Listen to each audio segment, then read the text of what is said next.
Bismillahirrahmanirrahim. Santri diajar yen nahu lain ukur pikeun kecap tapi pikeun hirup. Dinten ayeuna dinten ieu bari ngored ieu di halaman KUA urang nyandak hikmah tina pelajaran ilmu nahu.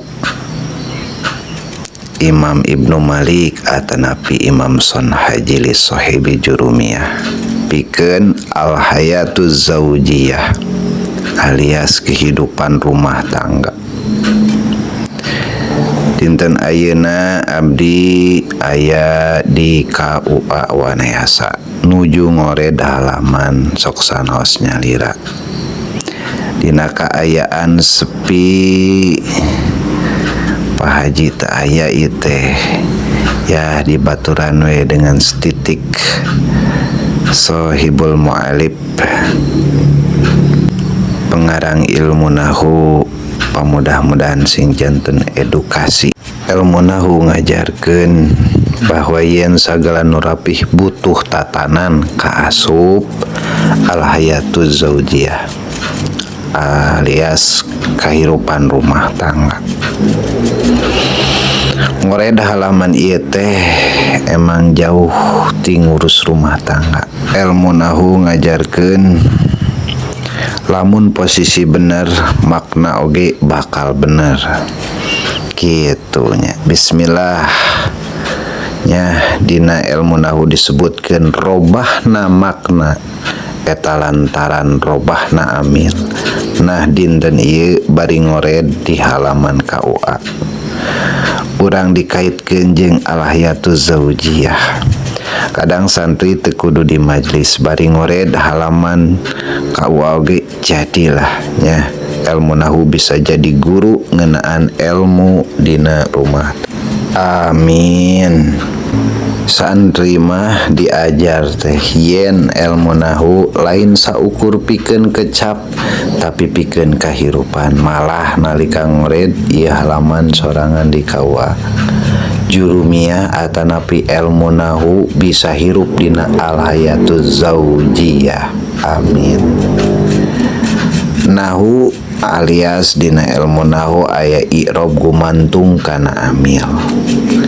Cek Jurumiyah al-i'robu tagyiru awakhiril kalimi li ikhtilafil awamil.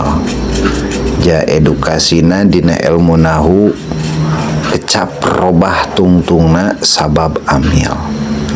Dina rumah tangga oge kitu parobahan sikap mindeng lantaran lingkungan jeung perlakuan. Naon atuh hikmahna? Hikmahna amil kasar hasilnya kasar, ambil lemah lembut nya hasil tenang. Jadi ulangan nyalahkeun pasangan tapi tingali amil anu mangaruhan. Ayeuna anu kadua tadi nu kahiji i'rob gumantung kana amil, kadua marfu mansub majrur. Nah kumaha atuh posisi nantukeun martabatna? Ar-raf'u wan nasbu wa jarrun summa jazm. Ja edukasina dina ilmu nahu eta unggal kecap boga posisi, lamun salah tempatnya salah makna. Dina rumah tangga oge ja kitu nya, lamun suami jeung istri teu nyaho posisina ja bakal rusak tatanana. Atuh kumaha kiasna? Kias marfu eta dihormat, kias mansub siap berkorban, kias majrur rendah hati. Nah gitu nya. Terus nu katilu mubtada dan khobar. Naon atuh ari mubtada dan khobar teh? Eta komunikasi dina rumah tangga. Al-mubtada'u ismun marfu'un al-ari anil awamil labdiyah. Jadi edukasina dina kalimat eta mubtada teu sampurna lamun teu aya khobar. Oge kitu rumah tangga oge telengkap lamun teu aya komunikasi. Tadi dia naon atuh hikmahna? Hikmahna loba rumah tangga ruksak lain ku masalah gede tapi ku khobar nu teu kungsi ditepak nu teu kungsi ditepikeun gitu. Nu kaopat naon? Nu kaopat khofad alias dihapus nya ngaleungitkeun ego. Ilmu nahu loba ngajarkeun khofad anu dibuang lamun geus ka hati. Kumaha tu edukasina? Santri diajar teu sakabeh kecap kudu disebut dina rumah tangga oge, teu sakabeh ego kudu dipintonkeun. Atuh kumaha kiasna? Kiasna jeung ngored cukut liar kudu dihapus sanajan leutik gitu. Nu kalimana takdim dan takhir ngahiji dina prioritas. Ilmu nahu ngajarkeun wa yazuzu takdim wa tahru ligordin. Jadi dina edukasina dina ilmu nahu aya anu didahulukeun demi tujuan. Dina rumah tangga oge nya kadang kudu ngelehan demi kaharmonisan.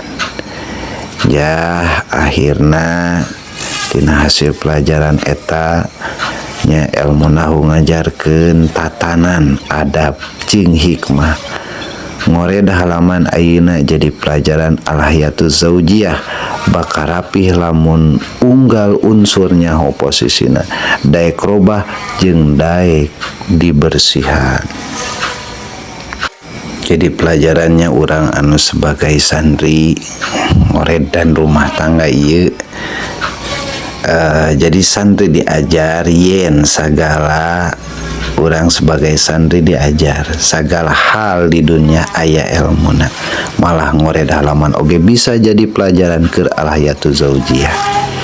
Nu kaduana nahu irob posisi dina rumah tangga. Dina nahu kecap robah makna lantaran posisi dina rumah tangga oge jakitunya suami jeung istri kudu nyaho posisi masing-masing. Lamun salah posisi salah makna, lamun salah peran ya salah suasana. Masalah rumah tangga mindeng lain lantaran niat goreng tapi lantaran salah posisi. Aina cek sorobna perubahan kematangan dina sorob hiji kata robah bentuk supaya boga makna nu leuwih jembar dina nikah oge nya kitu deui sami jalma kudu siap robah.